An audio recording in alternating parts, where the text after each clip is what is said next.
This is Pagano for the Real Football Network, and we're wrapping up Week 6 in the National Football League. A couple stories come to mind. I think you got to keep your eye on as the season unfolds. Number one, let's go to Landry Jones, the backup quarterback of the Pittsburgh Steelers. What a display! 8 for 12, 166 yards, 2 touchdowns.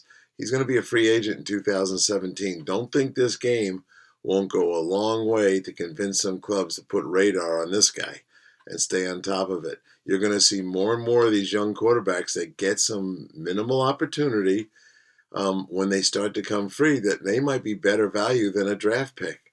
Why take a kid from a spread offense when you can get a guy who's been trained in the Pittsburgh Steelers system? Todd Haley, you've done a great job getting this kid ready. And maybe someday you get your second chance at a head coaching job and you're bringing him with you as your starter. I don't want to jump too far ahead here, but I do say this. I think he's ready to take over the number 2 spot when Big Ben comes back. You can stick with most of your offense with Landry Jones. Now, he's got to do it a couple more times before I really believe this, but I think after talking to Bill Cowher today and watching what I saw, they have developed, get this, a second quarterback they can win with, and he showed that today. Mike Vick could be going to the 3rd spot. I don't think they'd release him. That's foolish, but I don't think they're going to have to play him if Ben were to get hurt again. Wildcard teams. I want to take a shot at a couple teams that I think are just starting to emerge now as potential wildcard teams. Now, they could come around and win their division, but right now I think they're in a strong position to be postseason players. The Pittsburgh Steelers. Just talking about them, they've gone out and managed to win games with their backup quarterback, and Big Ben's on his way back soon. I love the Steelers, at least as a wild card. Trying to catch the undefeated Bengals, that could be tough. Now, they got a couple games, 2 games with them. They could go head-to-head and take care of business. Right now, I love them in that spot. Second team, another AFC team, the New York Jets. The way they're playing right now, the way the rest of this division and the way the rest of this conference is playing, I think the Jets are extremely well balanced. I wrote an article about that last week. Who's got balance? There were the Jets as a top 5 team in balance. And you saw a lot of good things today from the run game, Chris Ivory, the wide receivers, etc. So keep your eye on them. I think they're heading to the postseason. On the NFC side, boy, it's a lot tougher. I think the loser of the Atlanta-Carolina battle for first place is going to end up being a wild card. Let's call Carolina the champs. Atlanta then becomes the wild card. The other wild card is totally up for grabs. Keep your eye on a bunch of teams. Could it be the Vikings, who are sitting there quietly having a decent season?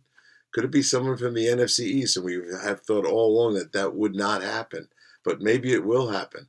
Keep your eye on the Giants. Keep your eye on the Dallas Cowboys. Maybe someone comes from there. Anyway, I see the AFC clearly, the NFC a little foggy for that one extra spot. Quick comment on Chuck Pagano.